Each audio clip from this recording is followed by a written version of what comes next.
budget yang 12 juta. Hah? 12 juta. 12 juta? Lebih paham daripada tukang kadang-kadang. Lebih ngerti. Iya, kenapa Bang memilih taekwondo? Atau memang hobi? Hobi.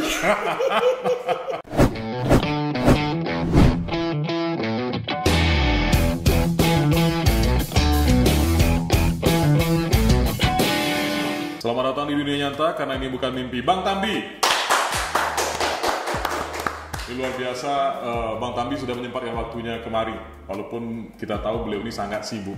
Sangat sibuk. Nah, sibuknya apa sekarang, Bang? Biasa, masih fokus di properti ini. Sibuk seperti ya. Gimana? Kabarnya sehat, Bang? Alhamdulillah sehat. Seperti yang kita lihat di RTV hari ini kan. Oke, alhamdulillah. Bang, pandemi ini kan udah berlangsung hampir 2 tahun nih, Bang. Kalau untuk pengusaha properti sendiri, terimbas nggak kita dengan pandemi ini, Bang? Semua sektor pasti properti termasuk satu bagian yang terimbas. Jadi hampir semua ya. Bersumma. Pandemi 2 tahun ini memang sangat mengganggu. Kalau bisa kita lihat secara grafik, itu ada penurunan berapa persen, Bang? Kalau Bang lihat semenjak pandemi 2020 kita 2019 ya sampai sekarang. Luar biasa. Luar biasa di rumah sektor properti bersubsidi masih jalan. Masih bagus. Masih 80% masih bagus. Tapi kalau yang di sektor komersil itu anjloknya malah sampai 70%. Apa yang menyebabkan dua hal ini kok berbeda, Bang? Yang disubsidi ini kan yang menengah ke bawah ya. Harganya mungkin di bawah kisaran 200, Bang ya. Atau 110 ke bawah ya.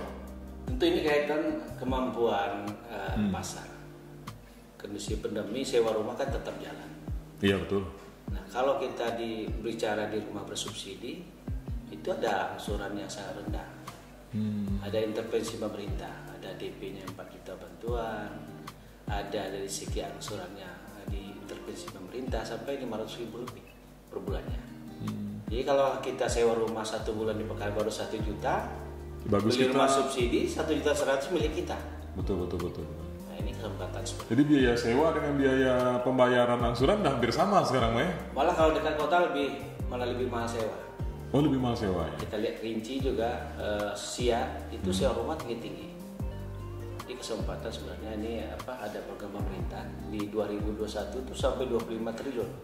Udah sampai kemana aja, Bang perlebar sayap properti ya, Bang, ini bisnis ini? Nah, memang kalau kita lebih fokus memang di Kota Pekanbaru. Iya. Karena pasar di Pekanbaru cukup banyak. Oke. Cukup banyak. Pandemi kemarin pun dari kemampuan beli di komersil di 300 juta mereka turun ke kondisi bawah. Ini permintaan masih cukup tinggi. Masih cukup tinggi, Bang ya. Bang, sambil minum, Bang. Santai kita. Nah. Ini ada kopi ya. Jadi banyak orang tahu kan Bang Tambi ini kalau bisa sekarang disebut Raja Properti Riau lah.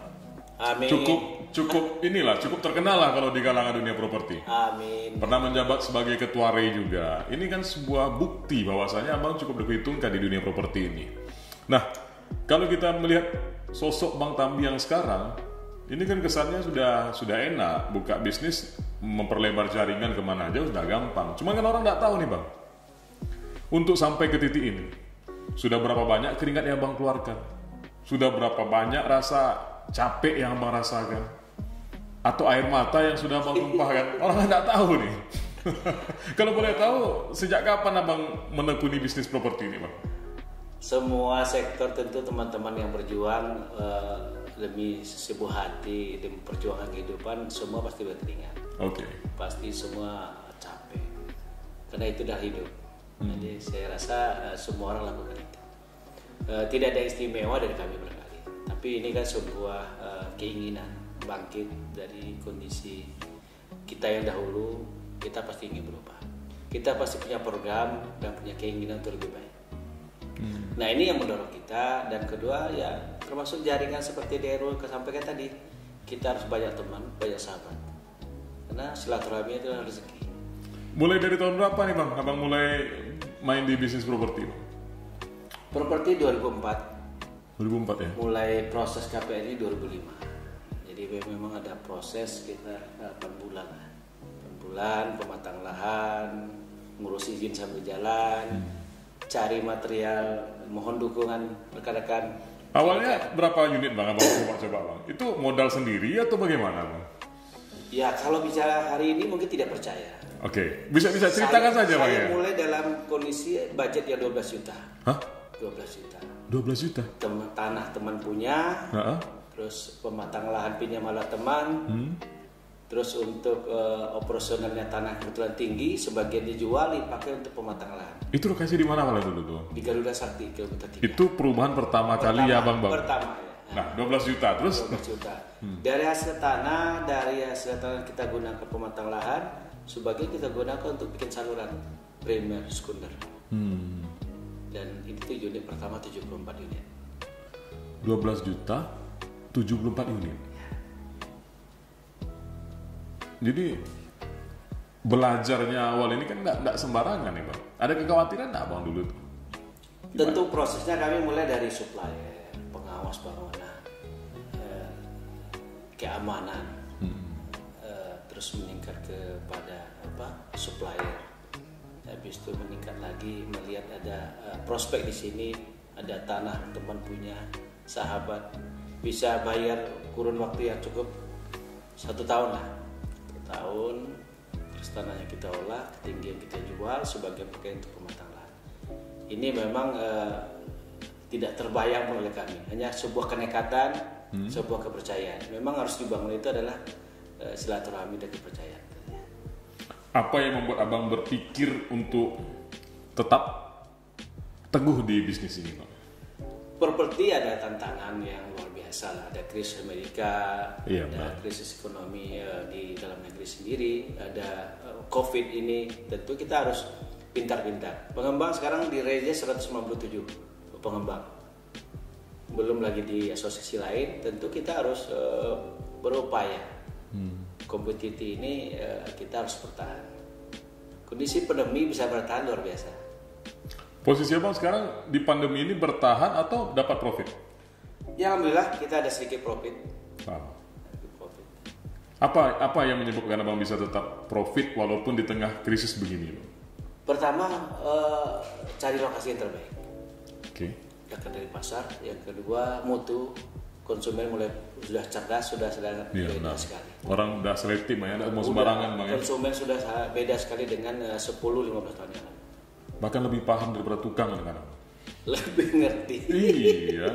Dia datang nengok rumah, dia lebih paham ketimbang tukang yang buat tuh rumah gitu. Sudah punya gambar perubahan. Jadi kalau mereka beli tipe 45, mereka sudah bikin perubahan di gambarnya sampai ke pengembangan tipe 100. Saya punya dana pengembang gini. Jadi konsumen sekarang sudah punya mimpi untuk kedepannya lebih baik. Ini kan ada upgrading namanya. Nah, Abang sebagai pengembang sendiri, ini ada nggak melihat orang pelanggan maunya begini. Terus upaya kita untuk mengimbangi ini gimana? Ya tentu kita harus cerdas. Pertama, peningkatan mutu bagian menambah profit kita. Terus kedua, kita tahu sawit di Riau luar biasa. Betul. Krisis COVID ini tidak separah Jawa. Sawit sangat menentukan. Jadi kalau kondisi COVID, ujung-ujung datang beli rumah cash itu banyak. Ada para pengembang yang membuat bangunan asal-asalan dengan harapan dapat untung lebih. Nah ini Abang bagaimana melihatnya? Tapi ada juga pengembang yang membangun bangunan itu dengan mutu dan kualitas yang baik, cuman untungnya tipis. Nah ini gimana Bang? Dua hal ini. Kira-kira dari dua ini mana yang bisa bertahan ini Bang? Kecil kali sering, kali banyak. Jadi kalau kita dapat gede, terus konsumen tidak terpuaskan, nanti bicara kemana-mana, terus pengembang kita di tempat lainnya akan terbatas. Jadi zaman sekarang dulu kan gampang sekali ya. Iya betul. Gampang sekali masyarakat mengetahui lokasi yang bagus, lokasi yang tidak sesuai harapan, mereka sudah sangat cerdas tentunya. Bang, kalau Pekanbaru ini sekarang kan udah padat. Kita tahu kawasan Pekanbaru sudah padat, perkembangannya mulai ke sektor Tenayan sana dan beberapa kawasan lainnya seperti di Rumbai dan Rumbai Pesisir. Abang melihat potensi tempat-tempat yang baru ini bagaimana? Hampir Pekanbaru ya. Pekanbaru ini kita bicara Tampan, Tua Madani, Bukit Raya, Makoyan Damai, Rumbai, hampir semua kecamatan tumbuh luar biasa. Jadi Pekanbaru, apalagi sejak jembatan ini ya, Siak, jembatan Sungai Siak, yang di Rumbai itu ya. itu luar biasa perkembangan Lombe hari ini. Luar biasa. Tenayan dengan ibu kota Pekanbaru yang pindah juga berdampak positif. Tampan kita tahu dengan Tuah Madani ini ada 2 rumah sakit besar, ada 2 kampus besar, ada berdiri banyak sekolah-sekolah swasta. Ini merupakan peluang sebenarnya bagi teman-teman pengembang. Meningkatnya harga tanah, apa ini nggak berpengaruh terhadap ini Bang, pengembangan bisnis kita, Pasti khususnya yang rumah subsidi? Pastilah. Tentunya pengembang akan mengurangi penyediaan rumah subsidi kan? Kita pilih, kita membangun di kota Pekanbaru dengan nilai tanah yang naik, atau kita bergeser ke kota kabupaten, keluar ya, ke kota kabupaten lain. Penyanggah lah ya, kawasan penyanggah ya. Ini Pekan Sekawan kan ada Kampar, Siak, Pelalawan. Okay. Pilihan itu ada, tapi ketika kita pindah ke samping atau daerah lebih jauh dari hunian kebutuhan masyarakat yang berusahanya di Pekanbaru, ini kan biaya kos tersendiri bagi masyarakat, mobilitasnya tinggi. Nah, kita berupaya mendekatkan masyarakat pada kebutuhan itu sendiri, wilayah kerja segala macam. Dampaknya pasti harganya tanah naik, biaya kos lain bertambah. Tapi kita akan milih putaran. Kita milih di pinggir lakunya 10, di dalam kota Pekanbaru penjualan sebulan bisa 30. Nah, kita kan tentu ada berhitung di situ segi bisnisnya. Banyak para pengembang-pengembang muda, pengembang-pengembang baru yang mencoba terjun di dunia properti. Ya. Namun ketika mereka baru mulai, akhirnya gagal, tutup lagi. Itu masalahnya apa biasanya? Pengembang muda itu tidak selalu gagal. Banyak pengembang muda lebih pintar dari yang senior, lebih inovatif. Ada yang gagal tentunya ketika masuk dunia properti sebaiknya itu memahami dulu, memahami properti secara utuh. Kita kan beda dengan kontraktor. Kontraktor ada pekerjaan dari pemerintah atau pihak swasta lainnya, selesai kita bayar, atau termen pekerjaan kita bayar. Kalau properti kita mulai pengurusan izin, pematangan lahan, penjualan, pembangunan, proses di bank, proses di badan pertanahan pemecahan ini, perusahaan listrik negara kerjasama, ini komplit sekali. Memang dibutuhkan teman-teman pengembang yang mesti paham sektor properti. Tentu harus masuk dulu ke lingkaran properti itu, seperti jadi kalau tidak se-ekstrim saya lah, jadi pengawas, jadi keamanan. Mungkin bisa dengan modal mereka sejarah sipil bekerja dulu. Latar belakang ekonomi mungkin jadi keuangan dulu di properti. Artinya apapun yang hendak kita tekuni minimal kita harus paham dulu Bang ya? Iya, proses pasti. Proses sendiri Bang ya? Iya. Nah ngomong-ngomong nih, banyak yang sudah tahu Bang Tambi. Cuman kan orang belum tahu nih, Bang Tambi ini sebenarnya lahir di mana? Dulu sekolah di mana? Iya. Kenapa kok bisa berkiprah di dunia taekwondo juga dulu ya? Itu gimana tuh Bang ceritanya? Ya, memang kalau minum dulu ya. Iya, santai kita Bang. Memang kalau kelahiran kita asli di Pekanbaru. Anak Pekanbaru, anak Jati Pekanbaru Bang. Pekanbaru 571. Ya, 71 sekarang udah 51 hampir. Oh, masih muda Bang. Terlihat seperti 30-an Bang Tambi ya. Sudah 51 tahun. Memang mulai dari proses sekolah saya nggak boleh saya contoh lah ya. Kuliahnya gagal di Penjaskes itu sampai nggak usah dicontoh. Artinya di sekolah juga nggak terlalu bagus prestasinya. Nggak terlalu bagus ya. Kuliahnya pun di Penjas ya. Itu pun hobi. Jadi kalau di kuliah selesai Bang? Tidak, belum. Nggak juga. Nggak selesai. Nggak selesai juga. Tapi doanya anak-anak harus selesai ya. Oh, amin. Anak-anak harus selesai. Alhamdulillah yang besar sudah merit ya, sudah sarjana, merit. Yang kedua nih masih semester mau selesai dulu. Tapi kadang-kadang memang begitu Pak, kita tidak akan pernah tahu kebenaran yang sejati kalau kita tidak pernah berbuat kesalahan. Ya. Jadi dari kesalahan-kesalahan yang pernah kita perbuat inilah akhirnya kita tahu, oh harus begini, sehingga untuk mendidik anak pun kita bisa mengarahkan.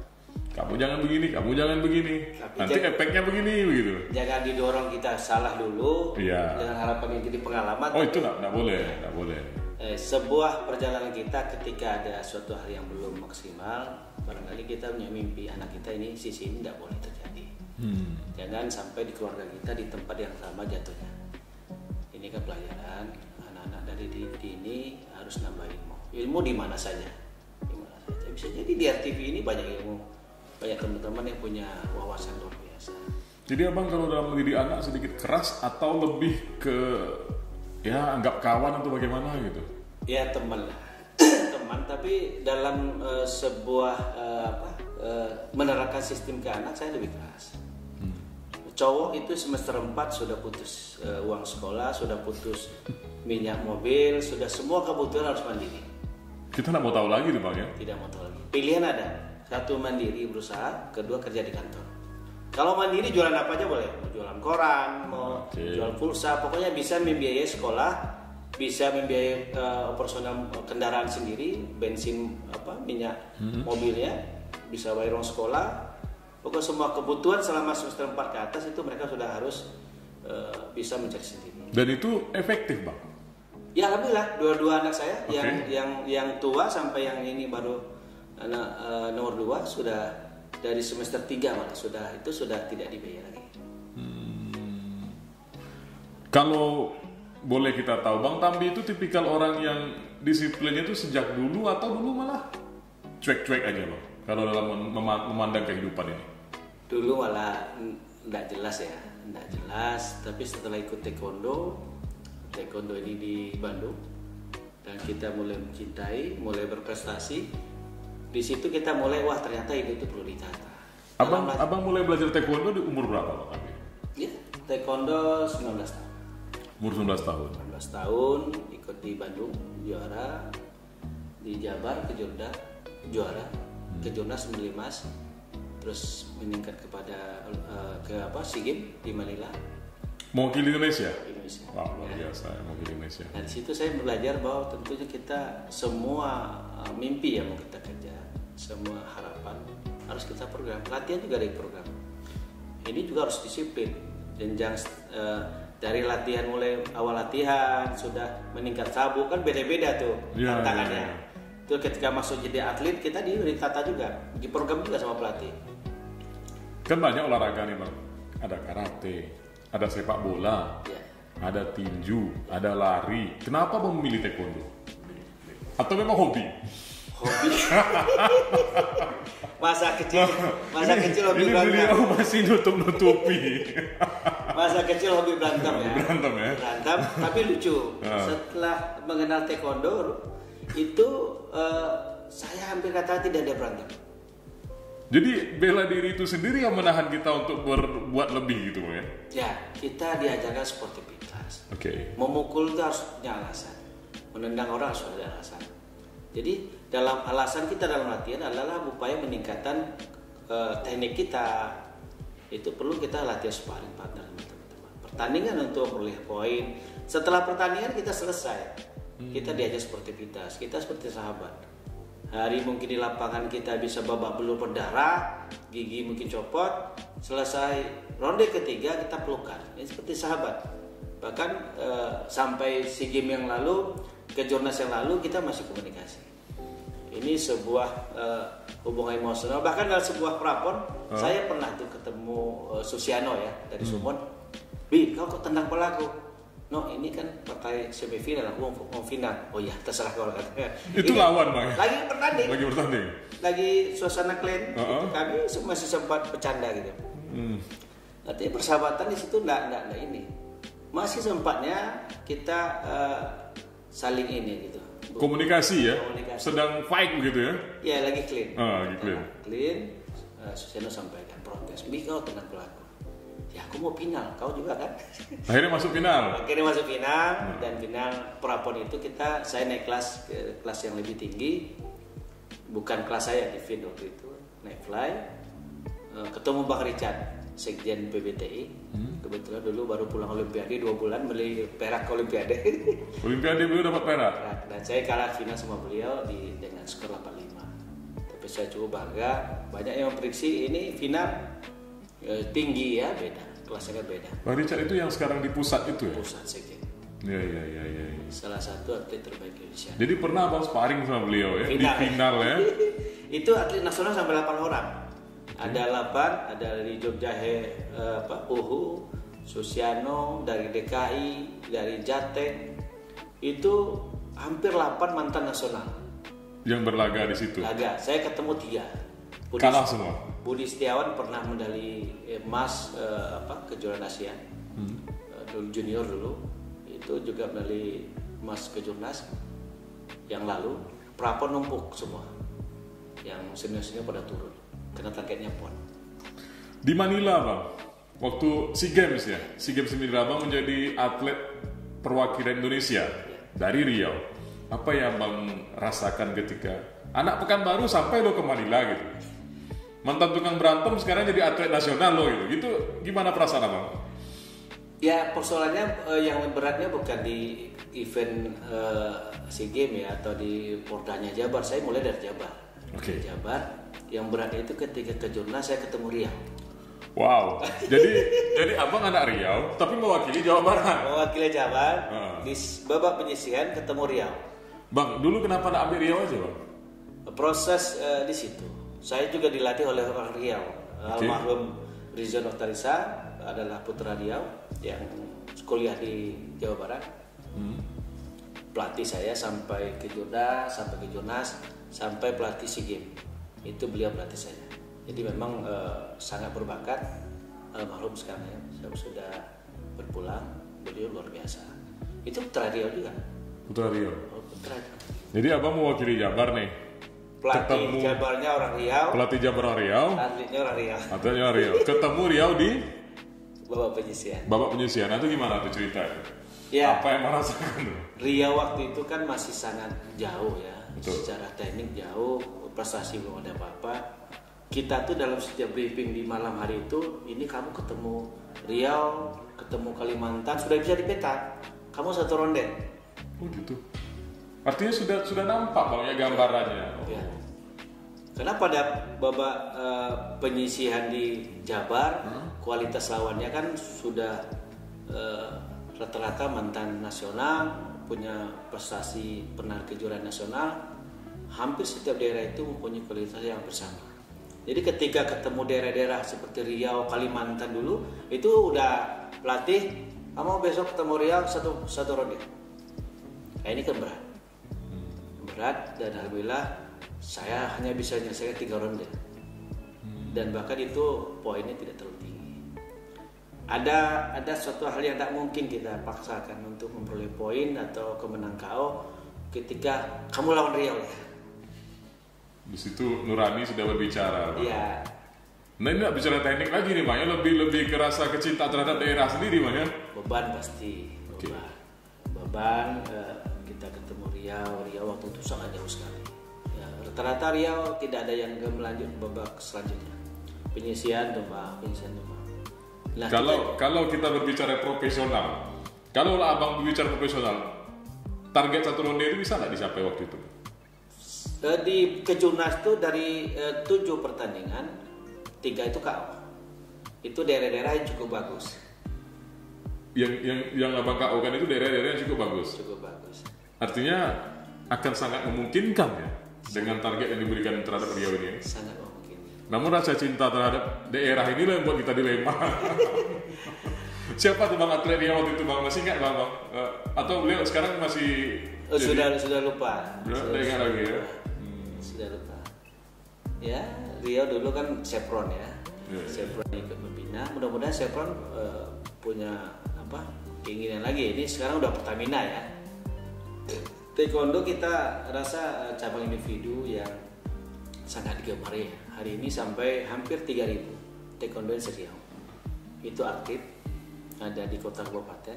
Mestinya ini jadi perhatian khusus ya. Dan saya ini prodi terakhir, November berakhir. Oh jadi ketua TI Riau. Ketua TI Riau hampir 3 prodi. 3 prodi betul. Yaitu prodi lagi, seperti prodi awal Pak Zul. Beliau ada satu hambatan kesibukan. Nanti saya jalani sampai habis dan lanjut pada prodi yang ketiga. Kalau diamanahkan lagi nanti untuk memimpin Taekwondo Riau bagaimana Bang? Tentu ini tidak boleh. Kita ada aturan ya. Memang Kaltim itu Pak Handi Harun, mantan ketua DPRD, pengusaha besar, itu hampir berapa kali jadi ketua Pemprov. Sumbar juga seperti itu. ada kekhususan kalau ada permintaan, tapi ini sebuah kaderisasi yang tidak bagus. Jadi harapan abang nanti ada kader-kader muda yang muncul gitu bang ya, untuk menggantikan posisi abang yang sekarang. Siapapun. Nah, dulu abang pernah berlaga melawan Riau, dan abang bisa petakan kekuatan Riau pada saat itu begitu di bawah rata-rata lah dari daerah lain. Kalau Riau sekarang bagaimana abang melihat?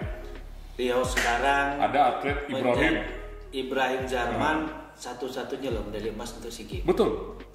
Medali perak di Kanada, medali perunggu di berbagai kejuaraan lain.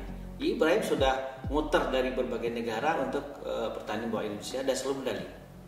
Mulai naiknya nama taekwondo Riau itu sejak kapan? Almarhum para Mas Dino termasuk bagian dari proses awal bangkitnya taekwondo Riau. Ada John Farrell Sipayu, ada Ramon, ada Nanda dulu, ada Jili, sekarang di Polwan Polda Riau.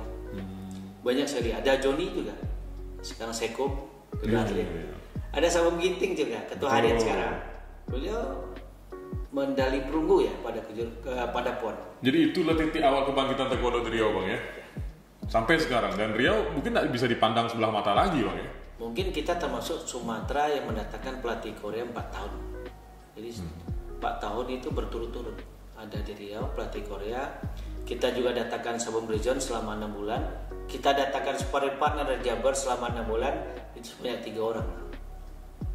Ada beban nggak abang ketika abang memegang amanah sebagai ketua ITI Riau nih, untuk Riau ini harus gitu bayar utang? Dulu pernah meng-KO Riau, sekarang bayar utang ya. Bayar utangnya kita dulu dibina orang. Dulu orang, ketua kita, pengurus kita, korban dana, korban waktu, pembina kita. Jadi kita bisa kenal luar negeri, kita bisa kenal banyak orang, banyak jaringan. Itu kena taekwondo. Jadi berorganisasi ini keuntungnya tidak indomie, tidak instan, tapi kita keuntung yang luar biasa. Ya, kalau yang instan tentu akan siap langsung kita nikmati. Ini proses panjang yang kita nikmati juga panjang. Ya nggak cepat lapar ya. Oke, Sabam, orang yang tahu Sabam ini kan kalau di dunia taekwondo ini kan sudah cukup senior lah, cukup senior. Selain itu kan Sabam punya sisi lain, seorang pengusaha di bisnis properti. Secinta apa sih Sabam dengan taekwondo itu? Taekwondo ini udah merupakan merupakan bagian penting karena sejarah kita juga mulai nolnya dari situ ya. Dari pedagang kaki lima di Pasar Baru Bandung, jualan kaki lima emperan, latihan taekwondo, mengenal dunia platcap, platda, platnas, lingkung yang berbeda, diurus oleh orang-orang hebat. Kita banyak belajar, banyak dapat ilmu. Setelah kita diantar, nggak boleh lupa, ini sebuah tanggung jawab, sebuah bayar utang. Jadi siapapun mantan atlet taekwondo, kita sudah dapat modal di taekwondo. Modalnya adalah disiplin, daya juang, kemandirian, kerja sama tim. Ini kan sebuah tidak bisa tanpa proses. Proses yang kita alami di taekwondo ini menjadi modal dari dunia luar. Dan jangan lupa, taekwondo setelah itu ada masanya. Ini teman-teman yang atlet, selama masih taekwondo jaringannya diperluas, jangan kekeh hanya prestasi, tapi jaringan komunikasi hubungan baik dengan siapapun jalin terus. Karena setelah lepas ini modal. Betul. Modal kita. Ini sudah Sabam tanamkan belum ke para atlet-atlet kita ini? Ya, selalu saya imbau bahwa usia prestasi itu paling benar segini. Setelah itu kamu kembali ke kehidupan normal. Kalau Platda TC ada makan, ada uang saku dari KONI Riau, cukup lumayan kan. Kalau Platnas ada lagi dari Platnas. Kalau Platnas 8 juta, daerah dapat 3,5 juta. Nanti ada lagi bonus-bonus. SEA Games kan lumayan, sampai 500 juta, PON juga lumayan ya, hampir 250 juta. Ini kan dana-dana yang mestinya dijaga modal. Pertama adalah jaringan, kedua modal dana. Ini betul-betul ditabung. Jadi lepas kita punya jaringan yang baik, dana ini bisa digunakan bisnis kalau kita paham. Tapi kalau pegang dana tidak paham menggunakan, nah ini yang jadi persoalan. Akhirnya dana habis, masa prestasi kita pun habis, Ya. akhirnya bingung nih masa Kita depan. kejar style dulu ya, beli mobil dulu, terus Foya-foya, beli ya mungkin yang tidak kita butuhkan, handphonenya mesti yang terbaru. Nah, ini sebuah mengikuti tren gitu ya. lebih tren, tidak mau kalah dilihat orang. Betul. Bang, sebagai seorang pengusaha dan juga sebagai seorang atlet, apa pesan Abang terhadap generasi muda? Apapun kondisi kita, jangan pernah tutupi dari orang lain. Mau kita tukang beca, mau kita tukang kaki lima, karena sesungguhnya itu modal orang nerima kita. Jadi semakin kita tutupi, saya dulu jualan kaki lima, terus saya tutupi, orang tahu saya jualan kaki lima, sudah hilang simpati orang. Jadi kita sampaikan, inilah saya. Orang akan hargai siapapun kita, walaupun kita tukang beca. Artinya tampil apa adanya dan jadi diri sendiri itu sangat penting gitu. Dan bahkan jualan kaki lima itu saya sempat anak ketua kadinnya Jabar ikut jualan BH kaki lima. Karena saya pas ulang tahun cuman beraninya di Pasar Baru itu makan rumah makan Padang, berani takdirnya ya begitu. Kalau mereka kan bisa buat pengandaran, kita sewa villa papanya, dikasih support semua logistik. Nah kalau saya mau bawa ke pengandaran logistik, ini semua dagangan tinggal karungnya nanti. Akhirnya ya begitu sanggup kita Bang ya. Ya itu ya, ini saya ini jualan kaki lima. Dan kita tidak malu dengan kondisi kita, itu intinya Bang ya. Dan malah itu yang jadi spirit di keluarga mereka. Bahkan bapaknya bilang untuk bertahan Tambi seperti ini. Dan kan kondisi inilah bikin Tambi punya daya juang tinggi. Kalian sudah punya modal, ini harusnya lebih baik. Jadi motivasi Pak. Oke. Bang Tambi, terima kasih sudah berbagi cerita di sini. Ini sangat menginspirasi dan mudah-mudahan ini bisa menjadi motivasi lah ya bagi generasi muda ataupun siapapun yang melihat perbincangan kita pada hari ini. Sehat terus Bang. Mudah-mudahan sukses di bisnis propertinya. Sukses semua. Amin. Terima kasih. Seperti biasanya Bang, di segmen terakhir ini Bang, kita memberikan satu pertanyaan kepada bintang tamu kita. Judul podcast kita kan bukan mimpi Bang. Nah kalau seandainya Bang Tambi dikasih kesempatan untuk bermimpi dan mimpi itu menjadi kenyataan, apa yang paling Bang Tambi inginkan saat ini? Ya, mimpi di usia 51 ini pertama saya bisa dampingin anak-anak untuk lebih sukses. Jadi kalau mimpi ada keinginan, apakah kemarin kesempatan wakil bupati ada, kita tidak ambil karena kalau waktu kita ini masih kita hitung 51 habis di dunia politik, tentu ini anak-anak masa usia ini ya perlu didampingi 26, 23 dan yang kecil 15 tahun yang baru masuk SMA butuh kita. Jadi hidup itu ya mimpi kita bagaimana keluarga kita bahagia, sukses, rukun, kita bisa menata kehidupan estafet selanjutnya anak lebih baik. Jadi kalau kita paksakan sebuah waktu tersita untuk dunia lain untuk menghabiskan waktu, makanya saya kan jabatan-jabatan banyak tawaran tidak diambil dulu. Mimpi saya adalah terbaik untuk anak-anak dan keluarga. Oke, Bang Amran Tambi, selamat datang di dunia nyata karena ini bukan mimpi.